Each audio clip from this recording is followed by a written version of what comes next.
So we got another week of great news, all kinds of Star Wars, Transformers, and other great news coming out. So you're listening to the Tidarium Hangar, where we talk about vintage to modern Star Wars, Transformers, video games, and anything else I feel like discussing. So if you're new to the channel, please press a like and subscribe and turn on notifications. But let's get right into this. So we just had the Tokyo Toy Show, and obviously it's great.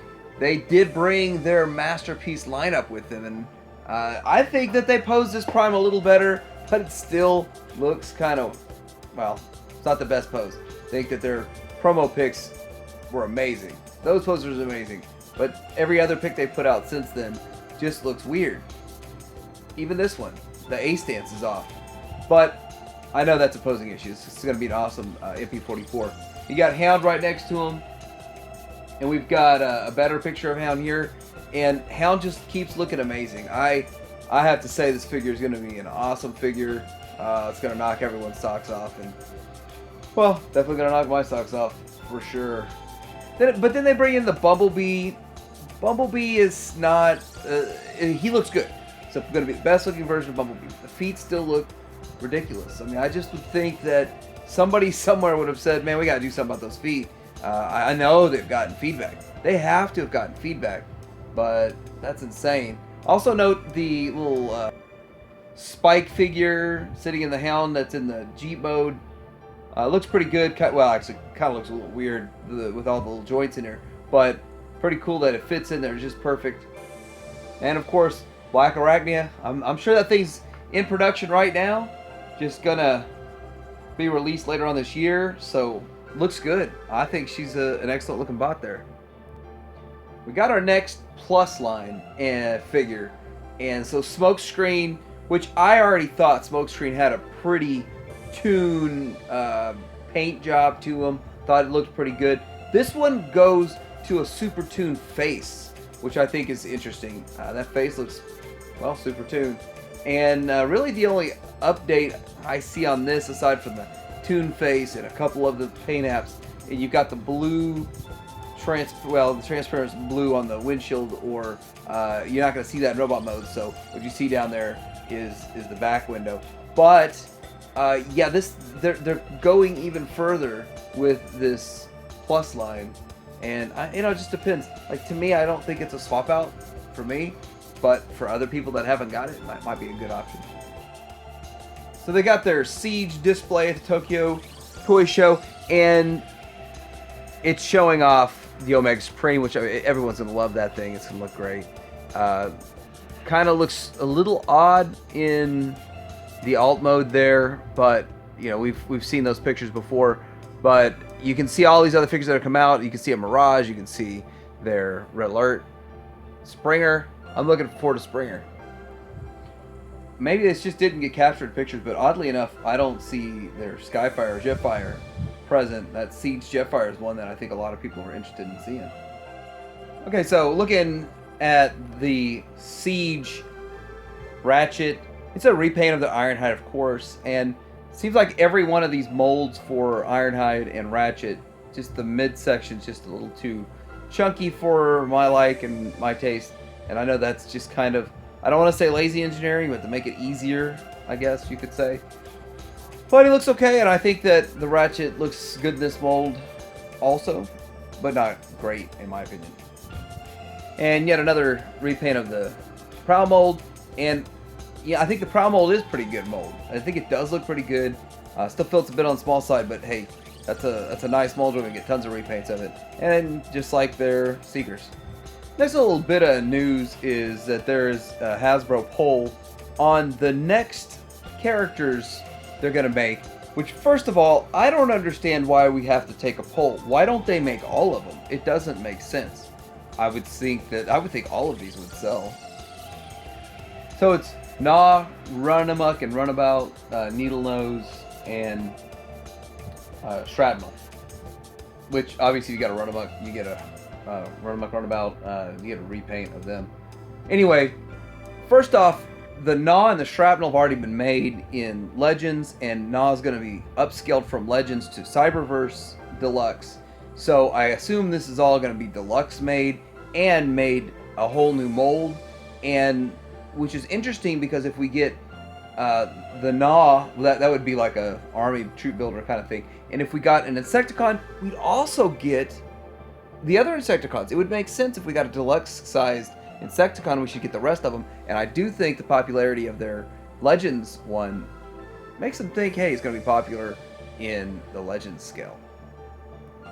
And of course, the more Target Masters, Headmasters, the merrier to me. Because so we have this Generation Selects Piranacon, and so it's looking to be what, like the Combiner War size or whatever. And it's also looking to be very expensive, and there's going to be 5 limbs, so you have not just 4 limbs, but you'll have the 5th limb. And I think this is one that, oddly enough, I have a lot of collectors that keep asking me, does it exist? Like, can I find it anywhere? And did they make it in Combiner Wars or Power of the Primes or any of those Titan Returns? And no, they haven't. But now, it's getting made. So with that, it's not going to be a general release item. It's going to cost like $200, and they're not even, you can't buy a set yet. You're going to have to buy them individual. So it's really strange. There's going to be more information coming about it, but I think there's still quite a bit of question on how to acquire it, and I think it's a pretty cool set though. And if it's something that you're in for, then I think everyone will be very pleased with this set. Staying in the same lane with the Siege items, so there talks about the case assortments changing, and you're only going to get 2 of these Reflector figures per case, which I don't think should be a big deal, but seeing as how my distribution, I very seldom see 2 cases show up at my Walmarts, so that might be an issue. But then it got me thinking about that. When you do the math and they're $20 a figure, that's $60 when they're coming out with $120 to $130 for Masterpiece sets. I'm curious whether or not you should skip this and just go with a Masterpiece set with a Make Toys or a KFC. But, you know, still, it's interesting, it's fun, and it is half the price of the MP sets. But the MP sets don't give you the spaceship mode. So I think the spaceship mode might be the seller that puts everyone over the edge to buy it. Or not. So, shows you has these up for pre-order for a set of 5 of the DX9 Legends scale Dinobots with a more tuned look, kind of like what McFan's Toys did, copying and upscaling theirs in a way. But I kind of personally think I like the original look better. But for $115, you're getting all 5 of them. So that's actually not a bad price. Makes them $23 a piece, and I know the price on the first runs have gone through the roof, so that's a pretty good deal. And I had a chance to look at the Grimlock from the McFan's Toys, which was upsized, and I know that I liked it. I thought it was a really good design, and I think if they made it any bigger than the deluxe size, they would need to tweak the mold a bit. But for a Legends, this is perfect. This is, I think, I have to say, I don't think there's a better option out, and you may never see a better option for the Legends size Dinobots. So we saw some pictures of this Leo convoy, and so I guess Takara Tomi's making this as the next Beast Wars figure in their lineup, and it looks super clean, super toon-ish. Like, I don't know a whole lot about this figure, but it looks cool. Very stylized. Looks good. Now, I don't know about the price yet. There's no pricing. There's very little information. Just a couple of pictures to look at. But it's always fun to see new stuff coming out. Sadly, for G1 enthusiasts like myself, you know, I am kind of thinking, I would really like to see a couple other G1 holes filled. But I know there's a lot of people out there that are going to snatch this thing up and be very excited about it. Okay, so the Phoenix reissue has come. I don't understand how some people are getting theirs and other places, such as BBTS, just put their pre-orders up. That makes no sense to me. And so the pre-orders went up and they sold out like almost instantly. Like literally, I put a video about mine when I got it in the mail. I opened it up, compared it to Chronos, made a video, and then pre-orders started popping up. I think it was last Monday, and of course they were sold out before even the end of Monday. And so look around, because you might still be able to catch a deal somewhere.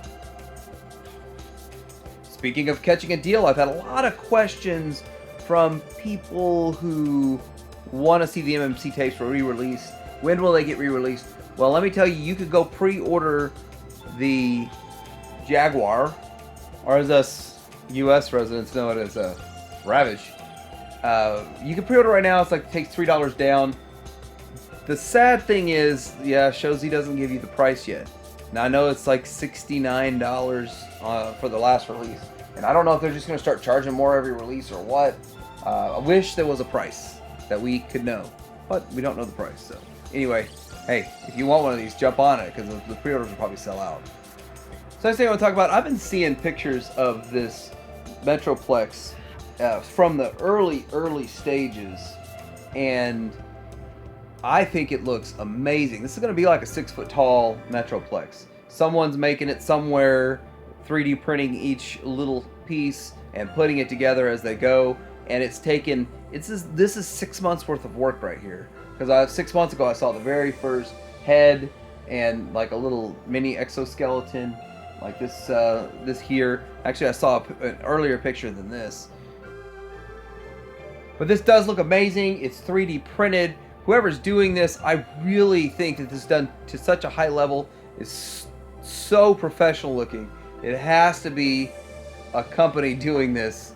There's someone that has to be doing this that's going to either make them at a mass retail or something. There's just no way this is a hobbyist. If it is, wow, that's amazing. It even transforms. It's got a transformation to it. This thing is, I would love to see this see the light of day. I would love to see a production of this, even though there would probably only be 500 sold or so, but still it would be amazing. Just take this design. It even has, if you look at it, the Autobot symbol is ingrained in it. That is amazing. Top-notch work.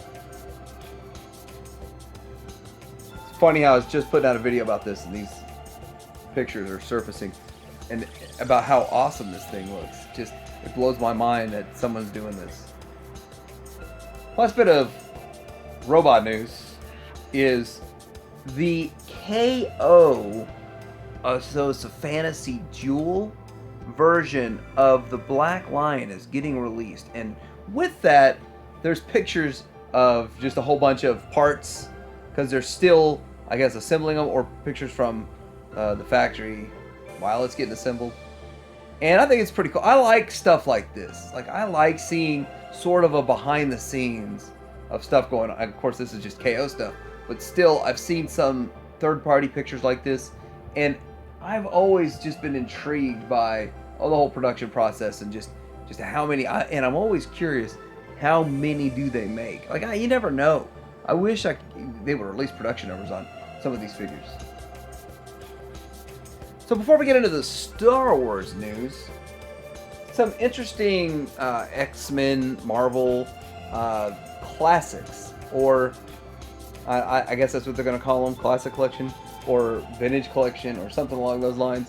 But this is different than what we're seeing with, like, in the Star Wars world, because in the Star Wars world, we're getting either some updated, like, super articulated modern vintage collection figures, or we're getting retro collection figures, which are exactly the same as vintage figures. This is a whole different take. This is looking like if it was made in the 80s with more modern engineering. So that's different. That's a way different take. I kind of like it. I'm not sure what other people will think of this thing, but it's interesting. It's not really me though, but I think it's cool. Stuff like this catches my eye, and I just think about it. It makes me think, because in the Star Wars world, we've got a whole different thing going on, where we want it either to look like it's vintage 100%, or to look like it's walking all out of the movie. And there's like not a middle ground. This is what you call the middle ground side. But there's 3 characters. I'm sure they're going to do a whole run of like 12 or something. Just I don't know all the details on it, but I thought it was interesting. Now, I don't know if there's a Target in the United States of America that you can walk into and buy a retro collection figure. If so, leave it in the comments. Because every Target I have gone to, and I have driven pretty much all over state just for a fun day with kids and stuff. Well, we stopped at every Target we could, and they're all sold out. Like, every one of them sold out. In fact, the Target's listing retro collection figures as deleted items, but you can get them online on an eBay store, and it's going to cost you as much, if not a little bit more, than if you bought them at Target, after shipping, of course. And they're loose. You're not getting them in the package. But I don't know how many people are looking to buy these just for the loose versions. I think there's a few. But it's a way to get it, I guess. So, and I don't know why and how they keep getting these loose figures up there on eBay. But take advantage of it if that's a thing that you're interested in. Also, there's the Yak Face. Yak Face, man, it's hard to get that guy. Even the regular run. This distribution is a challenge. But then again, it's not August, and the stuff should be coming out in August. So we got a couple more months. But if you pre-ordered it online, it seems like that's the best way to go with these new vintage collection figures. Or you're just going to miss out. When it comes to these vintage collection figures, I'm rolling the dice to get them for the Walmart $9.97 price instead of the $12.99. I'm rolling the dice that a box shows up while they're still at the discounted price to get rid of Wave 1 that's still around a year later.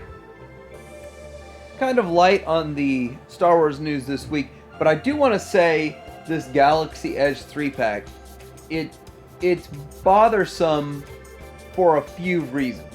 The number one reason it's bothersome is that it's an exclusive that you can't get a regular release from. And I know that if you're not going to drop $2,000 on a trip to Disneyland, then you're going to miss out on this, I guess. But you got one figure in there out of a 3-pack that you're not going to need the other 2 figures, because if you're collecting this stuff, you've gotten them for clearance prices probably by now. So you don't want the other 2 figures, and the one figure that's in there, you got to pay a ridiculous price for. I think it's like $70 or $80 premium for this. So they're selling on eBay. People are, of course, you could get it if you want to pay $160 or some ridiculous amount. But anyway, let me know what you think about this week's news. Like, subscribe, and Tidarium Hanger out.